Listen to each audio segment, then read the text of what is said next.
तो हम 10th class की हिस्ट्री पढ़ रहे हैं और 10th क्लास की हिस्ट्री में जैसे कि मैंने पहला चैप्टर कंप्लीट कर दिया था, दूसरा चैप्टर ऑलमोस्ट कंप्लीट होने वाला है।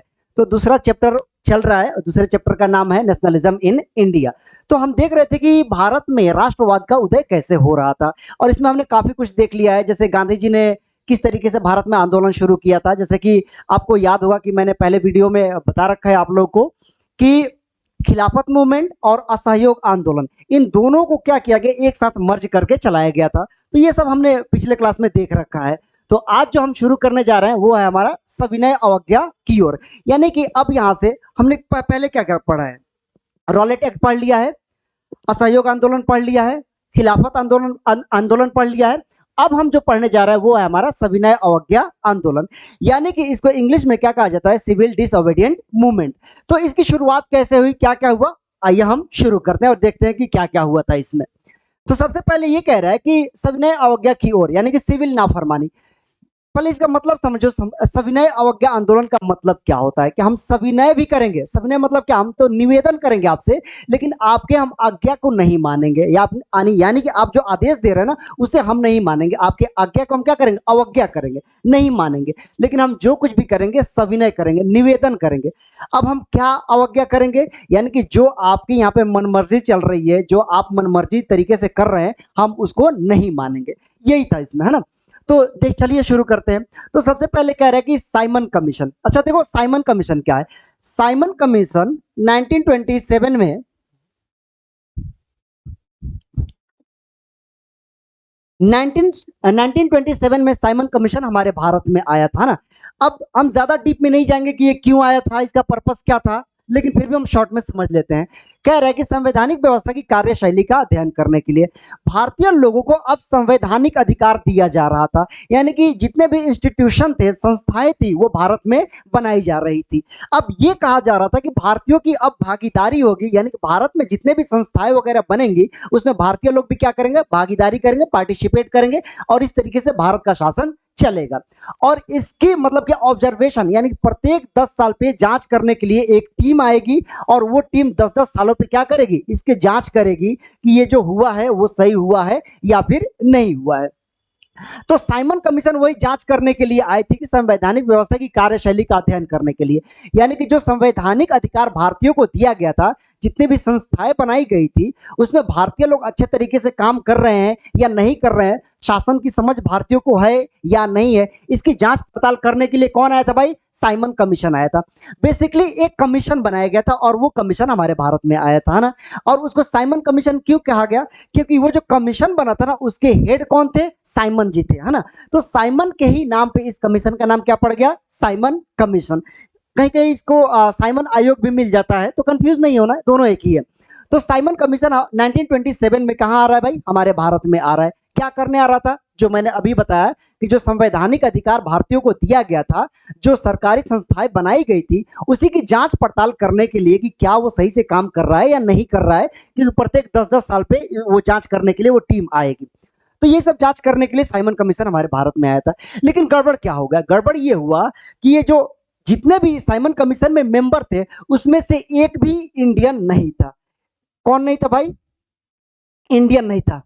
देख रहे हो, यानी कि भारतीय लोगों की जांच पड़ताल करने आया है कि भारतीय लोगों की भागीदारी कैसी है, ये संस्था सही से काम कर रहा है या नहीं कर रहा है, और उस कमीशन में एक भी भारतीय नहीं है। तो हम कैसे मान ले कि आप जो जांच पड़ताल करेंगे वो सही करेंगे या गलत करेंगे, ये तो डाउट होगा ना भाई। अगर सही तरीके से जांच करना है तो उसमें इंडियन को शामिल करो ना, लेकिन आपने क्या कर दिया, उसमें एक भी इंडियन नहीं है, साइमन कमीशन में एक भी भारतीय सदस्य है ही नहीं। तो हम आप पे कैसे यकीन कर ले कि जो भी आप जांच पड़ताल करेंगे वो सही होगा, नहीं नहीं मानेंगे ना हम। क्यों नहीं मानेंगे भाई, क्योंकि हमारे देश का एक भी उसमें नागरिक नहीं है। अगर हमारे देश का नागरिक होता तो हम मानते कि भाई चलो जो भी रिजल्ट आ रहा है, जो भी जांच पड़ताल हो रही है वो फेयर है, क्योंकि हमारे भी देश के नागरिक उसमें शामिल हैं, हमारे भी भारतीय सदस्य उसमें शामिल है, वो सही से जांच पड़ताल करेंगे। हमें आप पे डाउट है, हमें आप पे भरोसा नहीं है, क्योंकि आप हमेशा क्या करते हैं, गड़बड़ छाला करते रहते हैं, इसलिए हमें आप पे यकीन नहीं है। इसी को लेके साइमन कमीशन का क्या होने लगा था, विरोध होने लगा था। और विरोध जब हुआ ना तो साइमन कमीशन को ब्लैक फ्लैग दिखाया गया। ब्लैक फ्लैग यानी कि काले झंडे दिखाए गए। काला झंडा क्यों दिखाया जाता है, जब किसी से आप सहमति ना हो, जब किसी का विरोध करना हो, तो क्या दिखाया जाता है? काला झंडा दिखाया जाता है। यानी कि काला झंडा दिखाकर उनका क्या करना होता है? विरोध करना होता है। और एक नारा लगा था उसमें, साइमन गो बैक। ध्यान देना, वो नारा क्या था? साइमन गो बैक, ये नारा लगा था। साइमन का, जो साइमन कमीशन आया था, उनका स्वागत किस तरीके से किया गया? एक स्लोगन लगा के। वो स्लोगन क्या था? साइमन गो बैक, यानी कि साइमन तुम वापस जाओ, है ना। और कैसे झंडे दिखाए गए थे भाई? ब्लैक फ्लैग, यानी कि काले कलर के झंडे दिखाए गए। यानी कि काला कलर विरोध का होता है, शोक का प्रतीक होता है, और वही दिखा के उनका क्या किया गया था? स्वागत किया गया था। अब एक बात मैं बता दूं यहाँ पे, हालांकि आपके सिलेबस में नहीं है, लेकिन फिर भी अब साइमन कमीशन है तो थोड़ा सा जान लेते हैं। तो विरोध प्रदर्शन हो रहा था, तो उसमें क्या हुआ कि लाला लाजपत राय क्या कर रहे थे? उस विरोध को आगे बढ़ा रहे थे, यानी कि लीड कर रहे थे। तो वहीं पे लाठी चार्ज किया अंग्रेजों ने, और लाला लाजपत राय के गर्दन पे यहाँ पे लाठी लग गई, और उनकी लाठी लगने से क्या हो गई थी? मृत्यु हो गई थी। मामला और बढ़ गया, क्योंकि एक स्वतंत्रता सेनानी हमने क्या कर दिया? खो दिया। तो लाला लाजपत राय की क्या हो गई? इसी के चलते मतलब कि साइमन कमीशन का विरोध हो रहा था, वहीं पे उनकी लाठी से चोट लगी गर्दन पे, और जिसके चलते उनकी क्या हो गई? मृत्यु हो गई थी। उसके बाद से आप देखो क्या कह रहा है कि 1929 के लाहौर अधिवेशन में पूर्ण स्वराज की मांग उठी। अच्छा ध्यान देना, आप लोग कभी ये भूल मत करना, ये गलती मत करना कि चलो यार ये 10th क्लास की है, इतना सीरियस नहीं लेना है। नहीं, ये गलती कभी मत करना हिस्ट्री में। मैं आपको बता दूं, ये जो क्वेश्चन है ना, पीएचडी के लिए एक नेट का एग्जाम होता है, नेट के एग्जाम में ये पूछ रखा है भाई। पीएचडी लेवल समझ रहे हो कि पीएचडी का लेवल क्या होता है? और उसमें ये क्वेश्चन पूछ रखा था, है ना। तो वही कह रहा है कि 1929 के लाहौर अधिवेशन में पूर्ण स्वराज की मांग उठाई गई। एक अधिवेशन हुआ, वो अधिवेशन कहाँ हुआ भाई? लाहौर में। आज लाहौर कहाँ पे है भाई? पाकिस्तान। पहले तो हमारे हिंदुस्तान में ही था ना, बटने से पहले, अब पाकिस्तान में है। तो क्या क्या कह रहा है कि वही कह रहा है कि लाहौर में एक अधिवेशन किया गया, और उसी अधिवेशन में पूर्ण स्वराज, यानी कि कंप्लीट स्वराज चाहिए हमें। सिर्फ हम आजादी के लिए लड़ाई लड़ रहे हैं इस क्षेत्र की या उस क्षेत्र के लिए नहीं, हमें कंप्लीट इंडिपेंडेंस चाहिए, यानी कि पूर्ण आजादी, पूर्ण स्वराज, यानी कि खुद का हमारा राज होगा, यानी कि पूर्ण स्वराज चाहिए, है ना। पूर्ण स्वराज, सिर्फ स्वराज नहीं है, पूर्ण कंप्लीट। अब तुम लोगों का कोई काम नहीं है, किसका? अंग्रेजों का। तुम लोग क्या करो, ये सब छोड़ो और यहां से चले जाओ। तो पूर्ण स्वराज की मांग उठी कब? 1929 के टाइम में। और ये किसके नेतृत्व में उठी भाई? जवाहरलाल, जवाहरलाल नेहरू के नेतृत्व में क्या ये उठा? ये मांग उठा, है ना। अब वही कह रहा है, आगे देखना क्या कह रहा है कि 26 जनवरी 1930 को स्वतंत्रता दिवस के रूप में मनाया गया। पूर्ण स्वराज की मांग उठा दी किसने? जवाहरलाल नेहरू ने, कि हमें क्या चाहिए भाई? पूर्ण स्वराज चाहिए। कहां पे? 1929 के लाहौर अधिवेशन में, ठीक। अब अगले ही दिन उन्होंने क्या किया, और सॉरी अगले साल क्या किया उन्होंने? 26 जनवरी, ध्यान रखना, ये डेट याद रखना, 26 जनवरी 1930 को स्वतंत्रता दिवस के रूप में मनाया गया। ये भी एक क्वेश्चन बनता है ना। अब क्या हुआ कि पंडित जवाहरलाल नेहरू जो थे ना, उन्होंने क्या किया कि 26 जनवरी 1930 को पहली बार स्वतंत्रता दिवस मनाया। ये डेट याद रखना, 26 जनवरी। इस डेट को मेमोरी बनाने के लिए, यादगार बनाने के लिए, इस डेट को हम कभी भूल ना सके, यानी इसको कहते ना एक मोमेंट, एक पल बनाने के लिए क्या किया गया?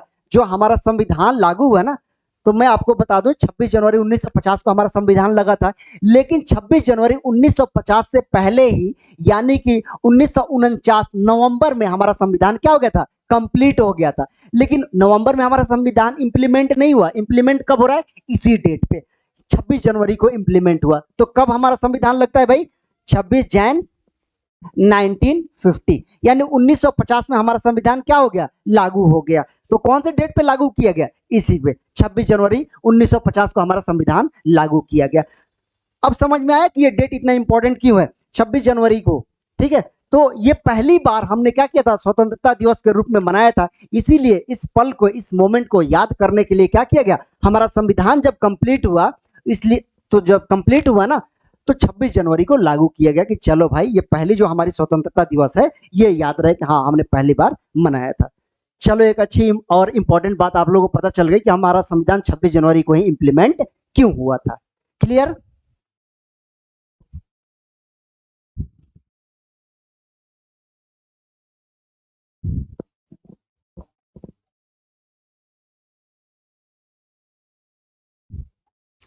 उसके बाद से क्या कह रहा है कि नमक यात्रा और सविनय अवज्ञा आंदोलन। अब देखो सविनय अवज्ञा आंदोलन तो समझ में आ गया था ना कि हम क्या करेंगे, आपकी हर एक चीजों की हम अवज्ञा करेंगे, हम आपकी बातें नहीं मानेंगे।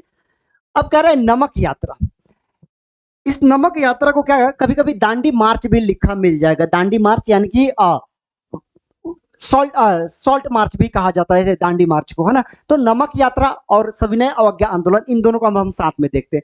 कह रहा है 31 जनवरी 1930 को महात्मा गांधी ने वायसराय इरविन को पत्र लिखकर 11 मांगों का उल्लेख किया।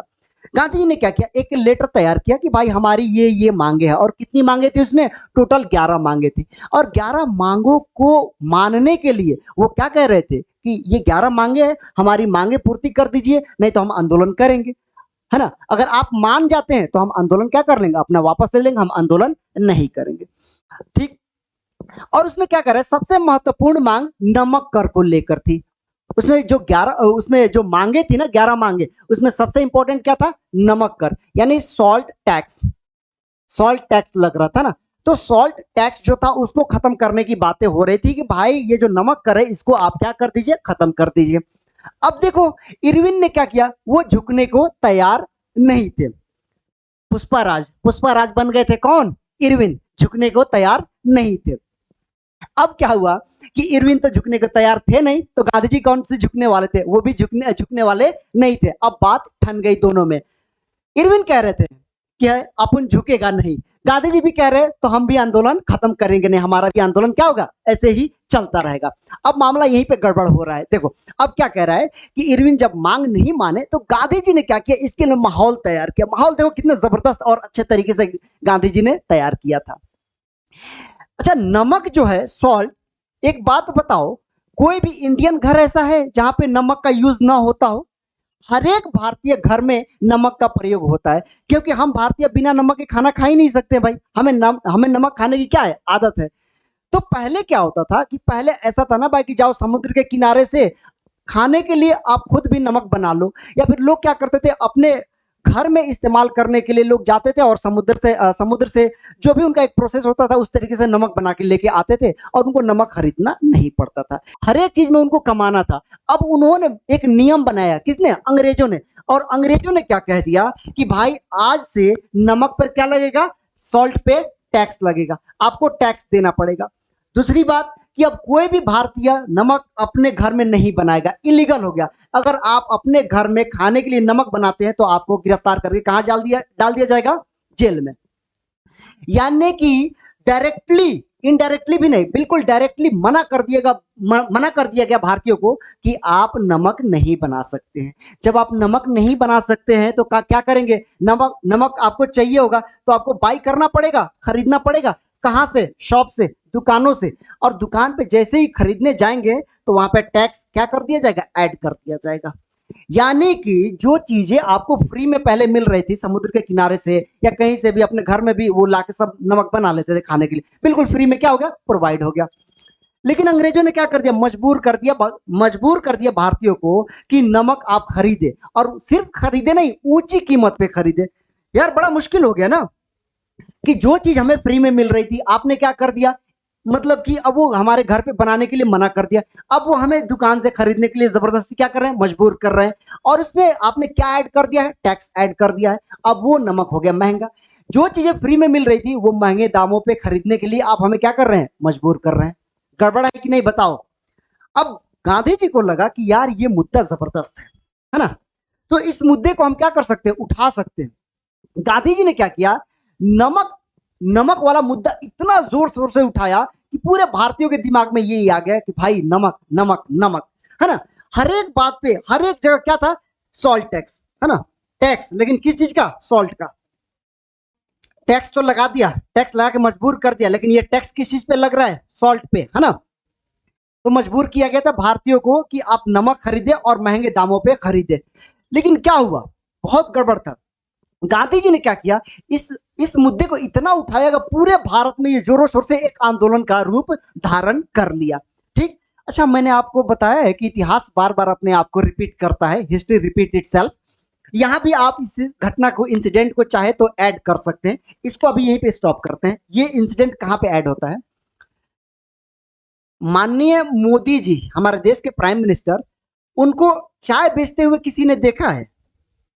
मुझे नहीं पता, शायद मुझे नहीं पता कि उन्होंने चाय बेचा है या नहीं बेचा है, लेकिन शायद आप लोगों में से किसी ने भी नहीं देखा होगा उनको चाय बेचते हुए। ठीक, आप अपने पेरेंट्स से भी पूछ लीजिएगा, शायद उन लोगों ने भी नहीं देखा।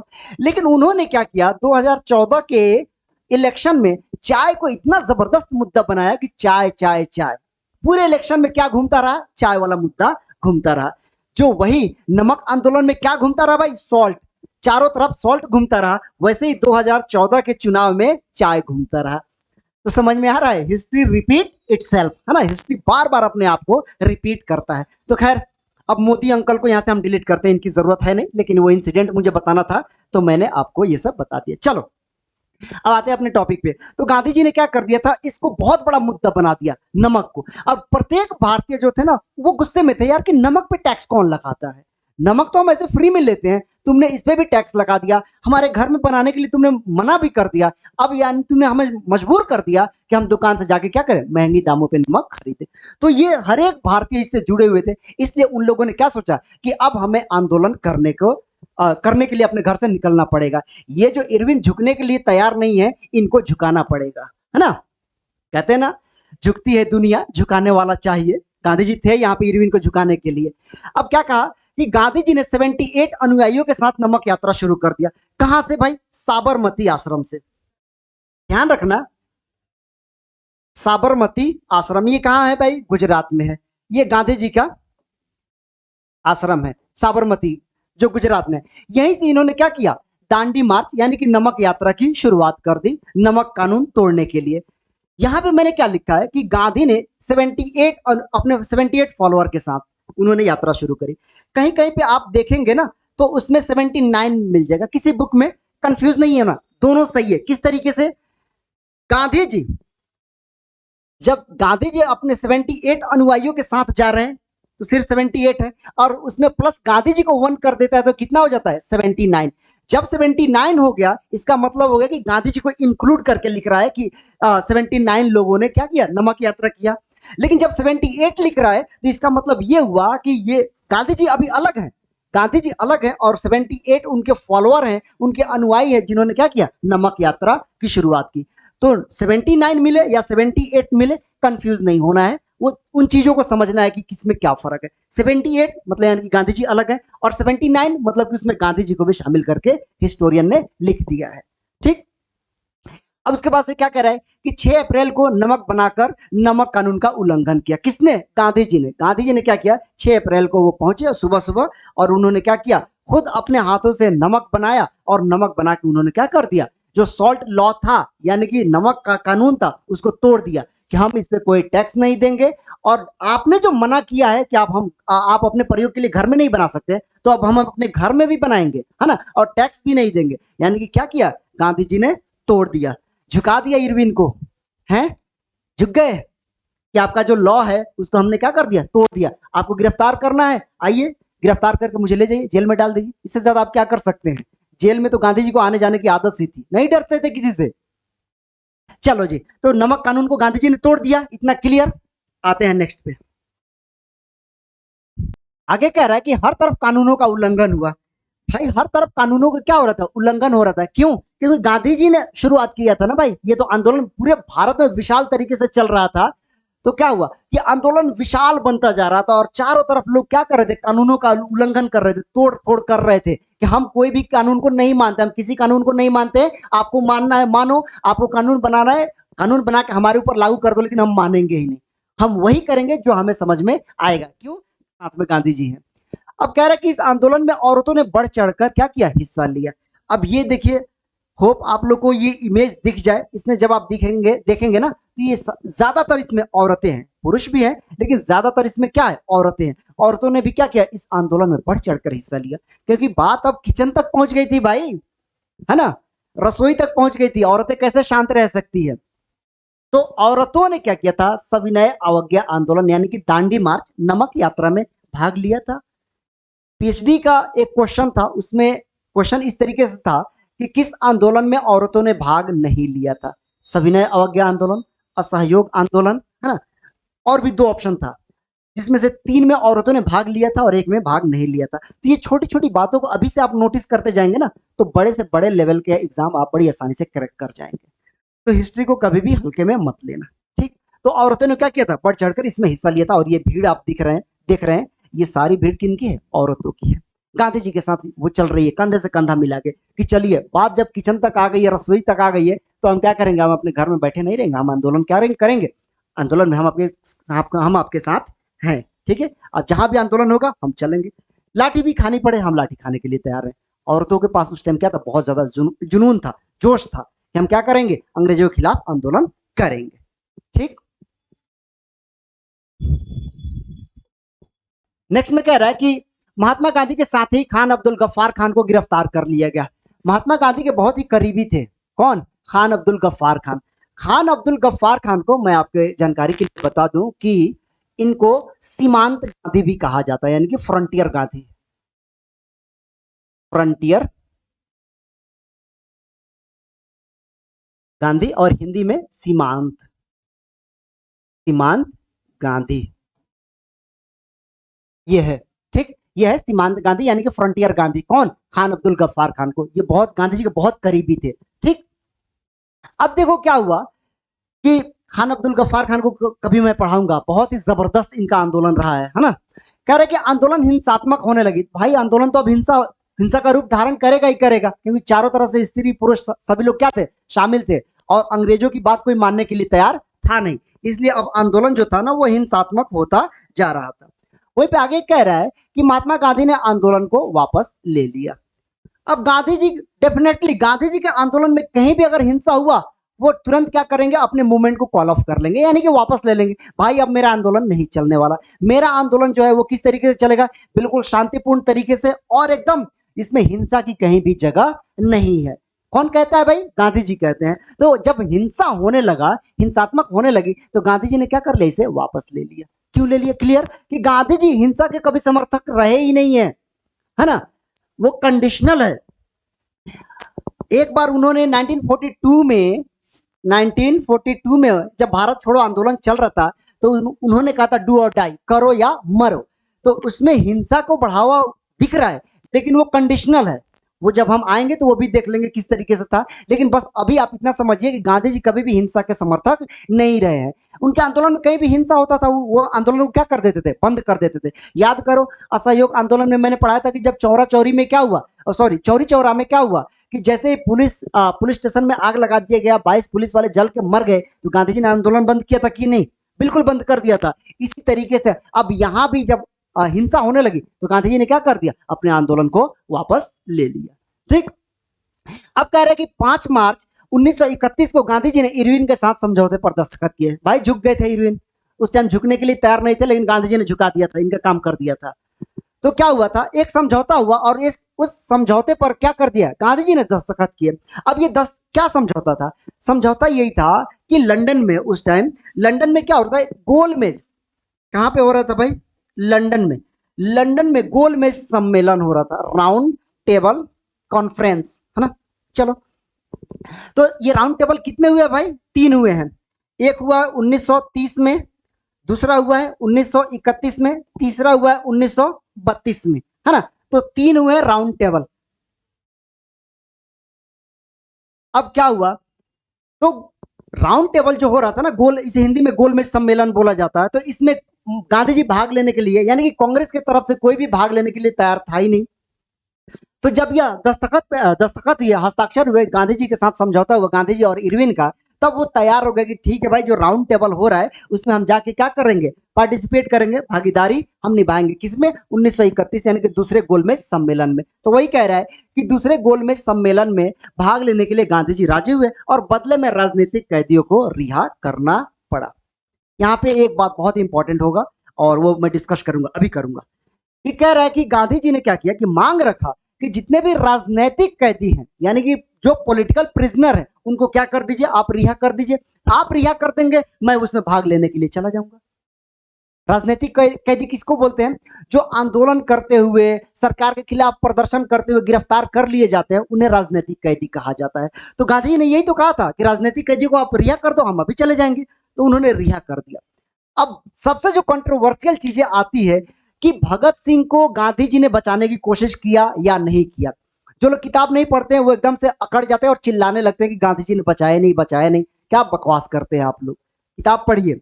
गांधी जी ने मांग रखी थी कि भगत सिंह को भी क्या कर दिया जाए, रिहा कर दिया जाए, है ना। लेकिन इरविन जो था वो मानने के लिए तैयार नहीं था। इरविन ने क्या कहा कि भगत सिंह पॉलिटिकल प्रिजनर नहीं है, जो भगत सिंह जो है वो राजनीतिक कैदी नहीं है, बल्कि वो क्या है, उनपे आतंकवाद की धारा लगी थी, उनपे आतंकवाद के चार्जेस लगे थे। तो इरविन यही तो कह रहा था कि उनको हम नहीं छोड़ सकते हैं, किसी भी कंडीशन में हम उनको नहीं छोड़ सकते। गांधी जी ने मांग रखी थी कि नहीं, आप भगत सिंह को रिहा कर दीजिए।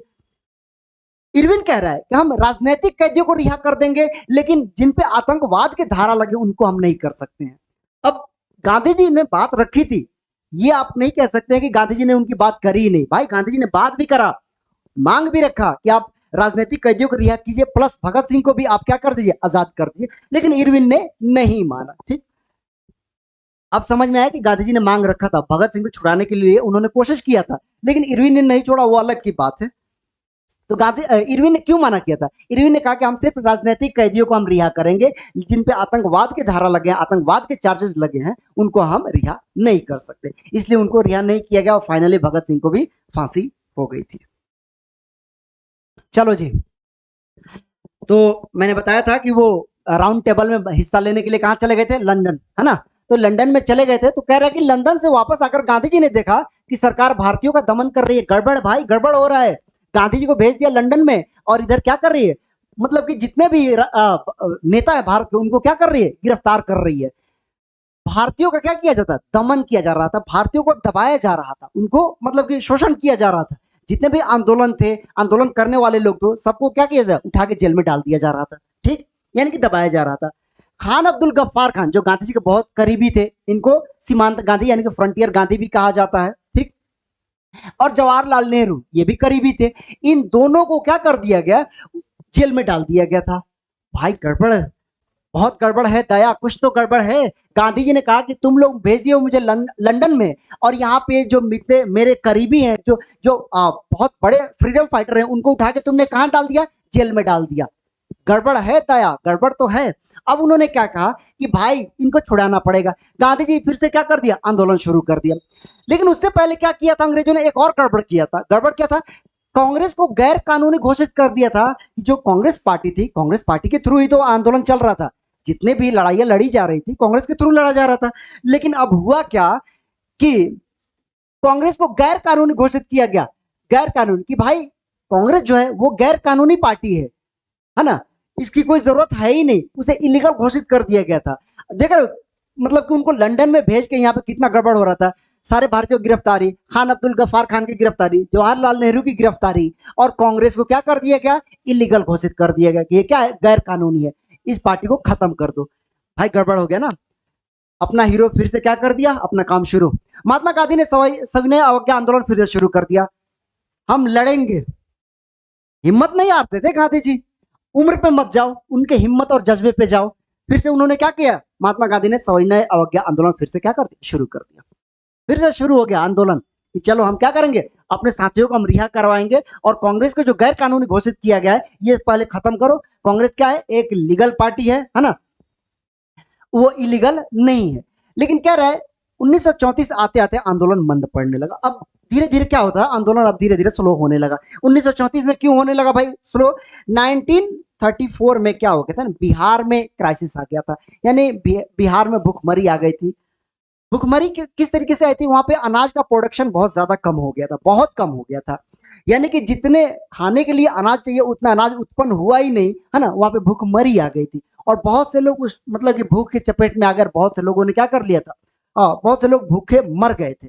तो अब जब एक तरीके से बिहार में उधर भूखमरी है तो आंदोलन कैसे चल सकता है, इसीलिए गांधी जी ने भी क्या कर दिया, इस आंदोलन को धीरे धीरे खत्म कर दिया। और वो कहां से, बिहार में जाके जो राहत राहत काम था वहां पे बचाव में वो लग गए थे, क्योंकि वहां पे भूखमरी आ गई थी बिहार में। कब, 1934 में बिहार में भूखमरी आई थी, तो उसको बचाव कार्य में लग गए, इसलिए धीरे धीरे आंदोलन क्या हो गया, धीमा पड़ गया। ठीक, अब कह रहा है कि सविनय अवज्ञा की सीमाएं, यानी कि सविनय अवज्ञा की जो बाउंड्री थी वो कहां तक थी, है ना, मतलब इसका कहां कहां तक कैसे हो रहा था वो सब हम देखते हैं। कह रहा है कि सविनय अवज्ञा की सीमाएं, कांग्रेस ने लंबे समय तक दलितों पर ध्यान नहीं दिया था, ये गड़बड़ करा था भाई। लंबे समय तक क्या क्या, क्या नहीं किया था, दलितों पे, यानी कि जो पिछड़ा हुआ वर्ग है, दलित हैं, जिसमें ओबीसी, एससी, एसटी सब लोग आते हैं, उन पर ध्यान ही नहीं दिया था कांग्रेस ने। तो ये गड़बड़ हुआ था ना कांग्रेस से, कांग्रेस पार्टी से यही तो गड़बड़ हो गया था कि उन्होंने क्या कर दिया था, दलितों पर ध्यान नहीं दिया था, जबकि सबसे ज्यादा संख्या में कौन है यहाँ पे, दलित ही तो है, पिछड़े वर्ग के लोग ही तो सबसे ज्यादा है हमारे भारत में, और कांग्रेस ने उसी पर ध्यान नहीं दिया था। तो ये पहली बात जो थी वो कांग्रेस की तरफ से गड़बड़ हुई थी। गांधी जी ने क्या कहा, गांधी ने कहा कि अस्पृश्यता खत्म किए बिना 100 सालों में भी स्वराज की स्थापना नहीं हो सकती है। जो अपर क्लास के लोग लड़ रहे थे, गांधी जी ने कहा कि ठीक है, अच्छी बात है, आप लड़ते रहिए, लेकिन आप लोगों को लग रहा है कि निम्न क्लास के लोगों को हम छोड़ देंगे और उनके साथ हम भेदभाव करेंगे, तो इस तरीके से आप 100 सालों तक लड़ते रहेंगे ना आजादी की लड़ाई, तब भी आपको आजादी नहीं मिलेगी, यानी कि स्वराज नहीं मिलेगा। तो स्वराज पाने का सबसे आसान तरीका क्या है कि आप क्या कीजिए, पहले अस्पृश्यता यानी कि क्या है, डिस्क्रिमिनेशन, पहले छुआछूत का जो भेदभाव है, भेदभाव उसे खत्म कर दीजिए। जब आप भेदभाव खत्म कर देंगे, छुआछूत खत्म कर देंगे, तो हमारे भारत के सभी लोग क्या हो जाएंगे, मिल जाएंगे, यूनाइट हो जाएंगे, और जब हम सब मिलकर लड़ेंगे तो क्या हो जाएगा, हमें आजादी मिलेगी। अब गांधी जी ने क्या किया कि ये बात उठाई और उन्होंने क्या किया, अछूतों को हरिजन यानी ईश्वर की संतान बताया। उन्होंने देखो मतलब कि हरिजन जो निम्न क्लास के लोग हैं उनको अपलिफ्ट करने के लिए, यानी कि मेन जो समाज है उस समाज के साथ लाने के लिए उन्होंने क्या कहा कि आप जो निम्न वर्ग के लोग उनके साथ भेदभाव मत कीजिए। क्यों, वो क्या है, हरिजन है। हरिजन मतलब ईश्वर की संतान, वो ईश्वर के संतान है, आप उनके साथ कैसे भेदभाव कर सकते हैं भाई, आप उनके साथ भेदभाव नहीं कर सकते, वो क्या है, ईश्वर के संतान है, उनके साथ भेदभाव मत करिए प्लीज। अगर उनके साथ आप भेदभाव करते हैं तो हम आपस में क्या कर रहे हैं, लड़ रहे हैं, आपस में मर रहे हैं, हम अंग्रेजों से नहीं लड़ रहे हैं। तो पहले अगर अंग्रेजों से लड़ना है तो पहले क्या कर दीजिए, ये जो भेदभाव है उसे खत्म कर दीजिए। और जो दलित वर्ग के लोग थे उनको क्या कहा गया, हरिजन, यानी कि वो हरि मतलब क्या, भगवान, भगवान को हरि कहा गया, और जन मतलब लोग, यानी कि वो हरि के क्या है, जन है, हरि के लोग, यानी कि हरि वो ईश्वर के संतान है, उनके साथ कोई भेदभाव मत कीजिए। मैं आपको बता दूं कि जो शौचालय साफ करने का काम था ना, जो मैला वगैरह ढोने का काम, तो जो शौचालय होता था, गांधी ने खुद अपने हाथों से सफाई काम शुरू कर दिया कि भाई दलित कर रहा है मैं भी कर दूंगा, उसमें कोई दिक्कत नहीं है। यानी कि बड़े लोगों को ये दिखाने के लिए, अपर क्लास के जो लोग थे उनको दिखाने के लिए कि भाई आप भेदभाव मत करिए, मैं खुद मतलब शौचालय की सफाई कर दूंगा, कोई दिक्कत नहीं है। एक दलित ही क्यों करेगा, हम सब करेंगे, हमें जरूरत पड़ेगी तो, ठीक है। तो भेदभाव खत्म करने की उन्होंने क्या किया, बहुत ज्यादा कोशिश की है। कह रहे कि उन्होंने ऊंची जातियों से अनुरोध किया कि अपना हृदय परिवर्तन करे और अस्पृश्यता के पाप को छोड़ दे। वही मतलब कि उन्होंने रिक्वेस्ट किया हाथ जोड़ के कि भाई ये जो आप लोग पाप करते आ रहे हैं, किसके, दलितों पे, आप शुरू से क्या कर रहे हैं, पाप कर रहे हैं, उनके साथ भेदभाव कर रहे हैं, उसको खत्म करिए। उसको खत्म किए बिना हमें आजादी नहीं मिलेगी, स्वराज नहीं मिलेगा। तो आप क्या कर दीजिए, इसको खत्म कर दीजिए, और खत्म करके प्लीज एक से ये सभी लोग कंधे से कंधा मिला के हम क्या करेंगे, अंग्रेजों के खिलाफ लड़ेंगे, तब जाके हमें आजादी मिलेगी। ठीक, अब क्या किया, क्या हुआ, कह रहे कि दलितों ने शिक्षा संस्थान में आरक्षण और अलग निर्वाचन क्षेत्र की बात कर दी। भाई दलितों को जैसे अपलिफ्ट किया गया तो उनको लगा ना कि भाई हमारी भी कुछ मांगे होनी चाहिए, तो उन्होंने मांगे क्या रखी, जो शिक्षा संस्थान है उसमें आरक्षण हमें चाहिए। क्यों चाहिए भाई, क्योंकि दलितों को स्कूल में प्रवेश भी नहीं करने दिया जाता था, घुसने नहीं दिया जाता था, इसलिए उन्होंने क्या कहा कि हमें आरक्षण चाहिए। आरक्षण मतलब अगर मिल जाता, हमें थोड़ी सी छूट मिल जाए तो हम उसमें प्रवेश कर जाएंगे। और अलग निर्वाचन क्षेत्र की बात कर दी, ये थोड़ा सा गड़बड़ है। अलग निर्वाचन क्षेत्र का मतलब कि दलितों का नेता एक दलित ही होगा, ये थोड़ा सा यहाँ पे गड़बड़ लगता है। तो हालांकि ये दोनों बातें उन लोगों ने रखा था। जब दलितों की बात हो और भीमराव अंबेडकर ना आए, ये कैसे हो सकता है, पॉसिबल ही नहीं है। भीमराव अंबेडकर के बिना दलित अधूरा है और दलितों के बिना भीमराव अंबेडकर अधूरे हैं। कहीं भी दलित की बात होगी भीमराव अंबेडकर सामने आएंगे, है ना, मसीहा है भाई। वो सिर्फ उन्होंने निम्न कास्ट के लिए लड़ाई नहीं लड़ा है, बल्कि वो हर वर्ग के लिए लड़ाई लड़ा है उन्होंने, जिसको क्या किया गया था, अछूता समझा गया था, या फिर समाज ने उनको दरकिनार कर दिया था, सबके लिए लड़ाई लड़ा है किसने, भीमराव अंबेडकर ने। अब कह रहा है कि अंबेडकर ने 1930 में दलितों को दलित वर्ग एसोसिएशन, यानी कि क्या बनाया था, एक क्लास बनाया था जिसका क्या नाम था, डिप्रेस्ड क्लास एसोसिएशन में संगठित कर लिया कि भाई जितने भी दलित है अब तुम लोग एक संगठन में आ जाओ। वो संगठन क्या था भाई, डिप्रेस्ड क्लास एसोसिएशन, जिसको हिंदी में क्या कहा गया, दलित वर्ग एसोसिएशन। अब इसमें उन्होंने क्या कर दिया, उस सबको संगठित कर लिया कि तुम सब क्या हो जाओ, यूनाइट हो जाओ, और यूनाइट होकर हम अपने हक के लिए क्या करेंगे, लड़ाई लड़ेंगे। जो हमारे साथ भेदभाव हो रहा है, छुआछूत हो रहा है, यानी कि हमें तालाब से या फिर कुओं से पानी नहीं भरने दिया जाता है, सिर्फ गंदे काम हमसे कराए जाते हैं, स्कूलों में हमें प्रवेश नहीं करने दिया जाता है, इन सब के लिए हम क्या करेंगे, लड़ाई लड़ेंगे। और इन सब की लड़ाई लड़ने के लिए उन्होंने क्या कर दिया, सबको इकट्ठा कर लिया, एक क्या बना दिया था, एसोसिएशन, दलित वर्ग एसोसिएशन, और इसी के थ्रू सब क्या हो गए, यूनाइट हो गए। ब्रिटिश सरकार ने अंबेडकर की मांग मान ली, तब गांधी जी आमरण अनशन पर बैठ गए। जो मैंने बताया था कि इन लोगों की मांग की थी, क्या थी, इन लोगों की मांग यही थी कि भाई दलितों का नेता एक दलित ही होगा, है ना, इस तरीके से वो लोग चुनाव की मांग कर रहे थे, जो मैंने अभी पहले बताया। तो ब्रिटिश सरकार ने इसको मांग लिया। जब ये मान लिया तो गांधी जी को लगा कि ये गलत है।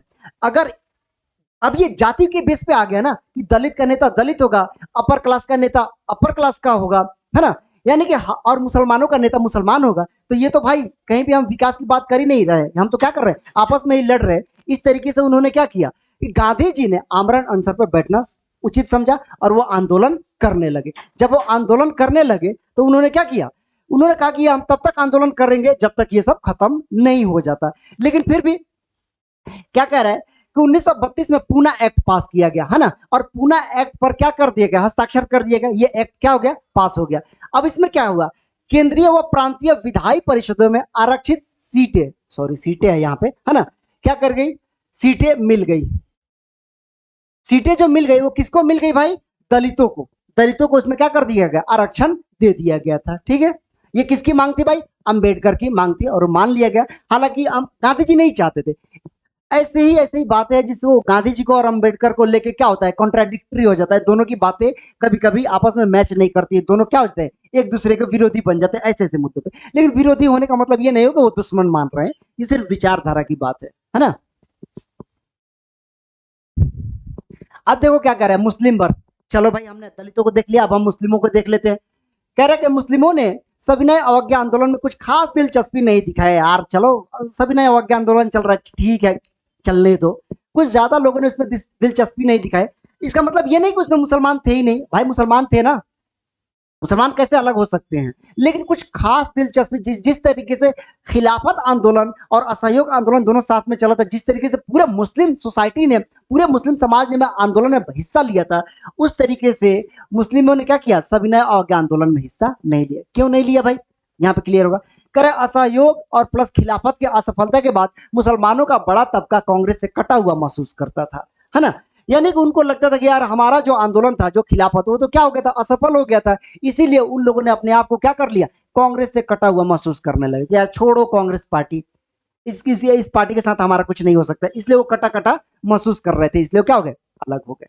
ठीक, अब कहानी में ट्विस्ट यहीं पे आ जाएगा। 1920 के दशक में कांग्रेस हिंदू महासभा के काफी करीब दिखने लगी। अब जो मुस्लिम जो थे कांग्रेस से अलग होने लगे, तो अब कांग्रेस किसके करीब पहुंच गई भाई, हिंदू महासभा के करीब पहुंच गई। बस इसी का इंतजार था, जहां पे मुस्लिम लीग और हिंदू महासभा आए और वहां पे दंगा ना हो, ये तो हो ही नहीं सकता है ना। देखो दंगे में किसी एक का हाथ एक तरफा नहीं होता है भाई, दोनों में से कोई किसी से कम नहीं है ना, तभी जाके दंगे हो रहे थे। अब ये जो 1920 के दशक में कांग्रेस कहां चली गई भाई, हिंदू महासभा के काफी करीब दिखने लगी। क्यों, क्योंकि मुसलमानों ने कांग्रेस से दूरियां बना ली थी, इसलिए अब कांग्रेस हिंदू महासभा के करीब चली गई। अब कह रहे हिंदू मुस्लिम के संबंध खराब होते गए। अब संबंध कैसे बनेगा भाई, अब वहां पे मतलब कहते ना उग्र लोग हो रहे थे, हिंदू में भी कट्टरता आ रही थी, मुसलमानों में भी कट्टरता आ रही थी, इसीलिए क्या हो रहे थे, अब दोनों का संबंध खराब होने लगा था। वही कह रहे कि दोनों उग्र धार्मिक जुलूस निकालने लगे भाई। एक इधर से हिंदू महासभा वाला जुलूस निकाल रहा है, सिर्फ वो उसमें हिंदू लोगों को इकट्ठा कर रहा है, वहीं पे दूसरे मुस्लिम लीग इधर क्या कर रही है, मुसलमानों को इकट्ठा करके एक आंदोलन चला रही है, उसमें मुसलमानों को उसने इकट्ठा कर रखा है। तो अब माहौल क्या होने लगा, बिगड़ने लगा, माहौल खराब होने लगा। कह रहा कि हिंदू मुस्लिम टकराव वो दंगे हुए। जब इस तरीके से माहौल हो जाएगा कि हिंदू और मुसलमान दोनों आपस में मतलब कि जुलूस निकाले, और वो भी सिर्फ धर्म के नाम पे, जाति के नाम पे, तो दंगे तो होने स्वाभाविक थे, इसीलिए क्या हुए, दंगे हुए। कोई किसी से कम नहीं है भाई, हिंदू महासभा या फिर मुस्लिम लीग, कोई किसी से कम नहीं था, इसीलिए तो दंगे हो रहे थे। चलो जी, अब क्या कह रहा है मोहम्मद अली जिन्ना, वही मैंने मुस्लिम लीग और हिंदू महासभा को मैंने बता दिया, इन्हीं के बीच में तो दंगे हो रहे थे। अब मोहम्मद अली जिन्ना जो थे, इन्होंने क्या मांग रख दिया, इन्होंने मांग रखा कि मुसलमानों को केंद्रीय सभा में आरक्षित सीटें दी जाए। क्यों? क्योंकि आपने दलितों को दे रखा है तो हमें भी चाहिए। किसको दे रखा है आपने? दलितों को। तो दलितों को दे दिया तो हमें भी क्या कर दो, वो आरक्षण दे दो। नहीं तो हम क्या करेंगे, नहीं तो हम ये करेंगे। कह रहा मुसलमानों के लिए पृथक निर्वाचक, या तो आप क्या कर दो, केंद्रीय कह रहा है कि केंद्रीय सभा में आरक्षित सीटें दे दी जाए।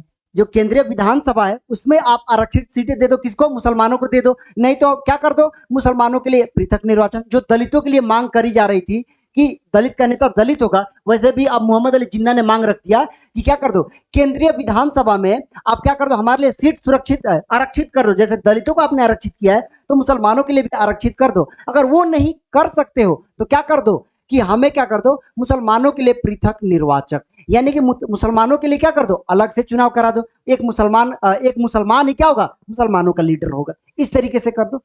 तो भाई ये किसी भी तरीके से मुझे ये सही नहीं लगता है ना। अब एक दलित का नेता सिर्फ दलित होगा और मुसलमान का नेता सिर्फ मुसलमान होगा और हिंदू का नेता सिर्फ हिंदू होगा, तो क्या हो जाएगा, वो अब देश के बारे में कोई नहीं सोचेगा, सिर्फ वो समुदाय के बारे में सोचेंगे। तो क्या होगा, हमारा समुदाय खराब होता जाएगा, यानी कि आपस में ही हम लड़ने लगेंगे। हम हमारा देश ध्यान में रहेगा ही नहीं। इसलिए क्या था, ये बहुत गड़बड़ था। लेकिन जिन्ना ने तो खैर मांग कर दिया था। चलो जी, नेक्स्ट कह रहे सामूहिक अपनेपन का भाव। कह रहा है कि 1870 के दशक में मातृभूमि के स्तुति के रूप में वंदे मातरम गीत लिखा गया था, है ना। वंदे मातरम गीत लिखा गया था। वंदे मातरम जो गीत है, जो आप सब गाते हैं, हम भी गाते हैं, तो वो गीत कहां से लिया गया, वो आनंद मठ से लिया गया। आनंद मठ क्या एक ग्रंथ है, एक किताब है, इसी किताब से लिया गया है। और वो किताब किसने लिखा है, बंकिम चंद्र चट्टोपाध्याय। ध्यान रखना कहीं कहीं पे इनका नाम चटर्जी भी मिलेगा, इसलिए मैंने ब्रैकेट में चटर्जी भी लिखवा दिया है। बंकिम चंद्र चट्टोपाध्याय या फिर बंकिम चंद्र चटर्जी, ये दोनों नाम एक ही है ना। इन्होंने क्या लिखा था, आनंद मठ, और आनंद मठ से ही क्या लिया गया है, वंदे मातरम जो गीत है ना, वो हम क्या सब करते हैं, इस गीत को हम गाते हैं, जो हमारा नेशनल सॉन्ग है ना, उसको हम गाते हैं, वंदे मातरम सुजलाम सफलाम मलय शीतलाम। वो गीत कहां से लिया गया है, आनंद मठ से लिया गया है, जिसको किसने लिखा था, बंकिम चंद्र चटर्जी ने लिखा था। अब देखो राष्ट्रवाद का जो उदय हो रहा है या विकास हो रहा है, किस तरीके से हो रहा है, तो मैंने बता दिया था कि जो राष्ट्रीय गीत है वंदे मातरम, वो कहां से लिया गया, इतना क्लियर। तो कह रहा है कि 20वीं सदी में भारत माता की छवि, यानी कि 20वीं शताब्दी में क्या हुआ, भारत माता के चित्र बनाए गए। आप लोगों ने देखा होगा कि एक भारत माता की इमेज होती है, वो भारत माता कौन है, कहां से आई है, आपको पता है भी? भारत माता यूटोपिया है, रियल में वो कहीं भी एग्जिस्ट नहीं करती है। जब हमारे भारत में स्वतंत्रता सेनानी आंदोलन चला रहे थे, अंग्रेजों के खिलाफ लड़ाई लड़ रहे थे, तो उन सबको यूनाइट करने के लिए, एकता स्थापित करने के लिए क्या किया गया, भारत माँ की छवि को गढ़ी गई। भारत माता कहीं रियल में एग्जिस्ट नहीं करती है, ऐसा नहीं कि वो कहीं पे है, हमने क्या कर लिया, मान लिया है, एज्यूम कर लिया है। ये क्या है, एक यूटोपिया है। यूटोपिया जो हमने फर्स्ट चैप्टर में पढ़ रखा था, आपको ध्यान होगा। तो ये क्या है, भारत माता भी एक यूटोपिया है। हमने क्या कर लिया, एज्यूम करके मान लिया है कि ये भारत माता है, हम सबकी माता है, और हम क्या है, इसके हम क्या है, संतान है। कह रहा है कि अवनींद्रनाथ टैगोर ने भारत माता को चित्रित किया। ध्यान रखना, ये क्वेश्चन कॉम्पिटिटिव एग्जाम में पूछता है कि भारत माता के चित्र सबसे पहले बनाया किसने, तो वो कौन है भाई, अवनींद्रनाथ टैगोर। इन्होंने ही भारत माता के चित्र को क्या किया, बनाया सबसे पहले। क्लियर। अब देखो, जो सबसे पहले भारत माता का चित्र बनाया गया था ना, वो ये रही, ये है भारत माता की चित्र। देखो इसमें कितना सिंपल साधारण तरीके से भारत माता को पोर्ट्रेट किया गया है ना ये। और कह रहा है कि समय के साथ साथ क्या हुआ, भारत माता की इमेज जो है उसमें परिवर्तन होता गया है। पहली बार जो भारत माता बनी इस तरीके से बनी, है ना।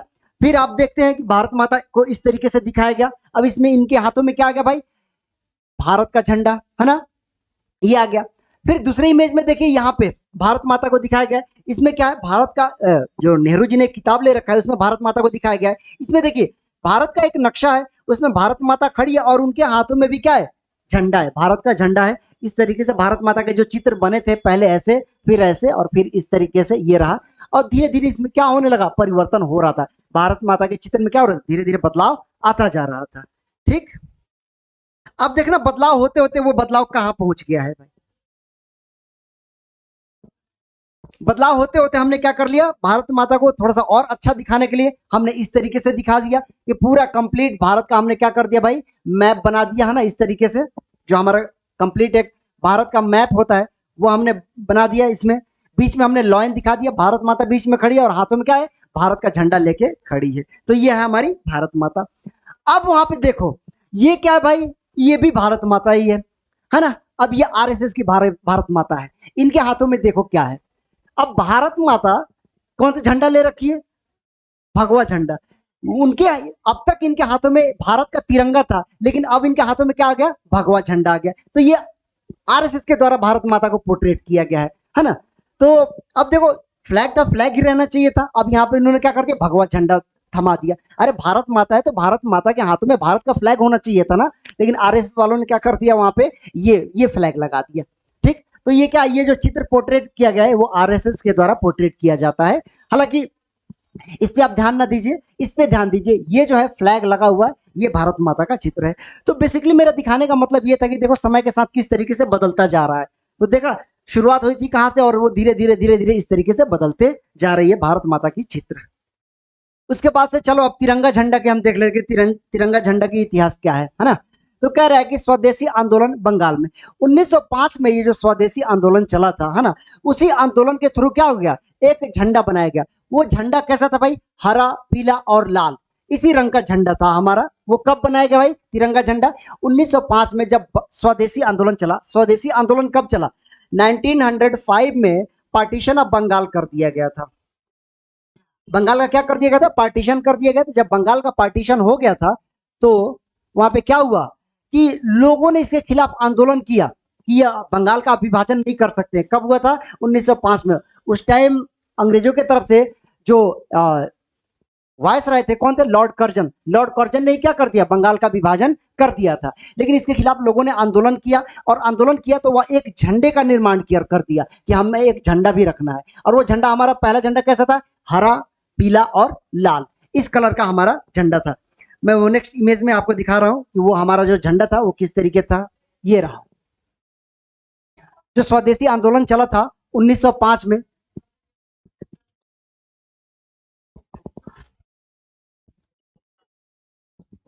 1905 में जो हमारा स्वदेशी आंदोलन चला था उसी में इस झंडे का निर्माण किया गया था।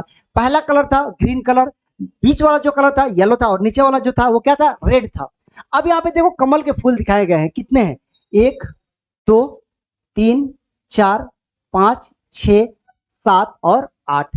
ये 8 कमल के फूल जो है ना, उस टाइम के 8 राज्यों को इंडिकेट करता है। वो उस टाइम 8 क्या थे, 8 तरीके के उस टाइम राज्य थे, 8 राज्य थे, उन राज्यों को इंडिकेट कर रहा है। ये 8 फूल क्या है, अलग अलग राज्यों को इंडिकेट कर रहा है। ठीक है, बीच में वंदे मातरम लिखा गया है, और इस तरफ चांद दिखाया गया, एक तरफ सूरज दिखाया गया है ना। यानी हिंदू और मुस्लिम दोनों का प्रतीक दिखा दिया गया है, यानी हिंदू और मुस्लिम को फिर से यूनाइट करने की कोशिश हो रही है।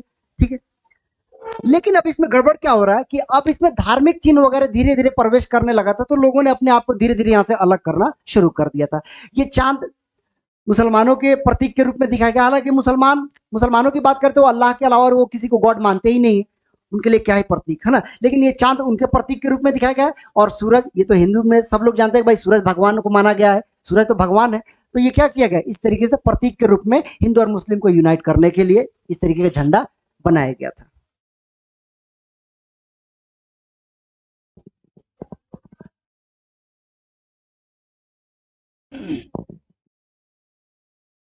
कह रहा है कि 1921 तक गांधी जी ने भी स्वराज का झंडा तैयार कर लिया था। चलो भाई, अब अपना हीरो यानी कि गांधी जी भी पीछे नहीं रहे, उन्होंने भी क्या कर लिया, झंडा तैयार कर लिया, स्वराज का झंडा। और उनका झंडा कैसा था भाई, सफेद हरा और लाल, इस तरीके से उनका झंडा था। और गांधीवादी प्रतीक चरखा, गांधी का जो निशान है, जो प्रतीक है चरखा, वो कैसे छूट सकता है। तो ये क्या है, ये गांधी जी के द्वारा बनाया गया एक झंडा था। तो पहला वो जो गांधी जी ने जो झंडा बनाया क्या था, पहला कलर व्हाइट, बीच में जो था ग्रीन, और नीचे जो था वो रेड, और बीच में क्या था, चरखा। इस तरीके से उन्होंने क्या किया, अपना झंडा एक बनाया था। कब, 1921 तक, है ना। 1921 में जो चल रहा था असहयोग आंदोलन, उसी आंदोलन में भारतीयों को यूनाइट करने के लिए एक फ्लैग यानी कि सिंबल को इस तरीके से क्या किया गया, बनाया गया था।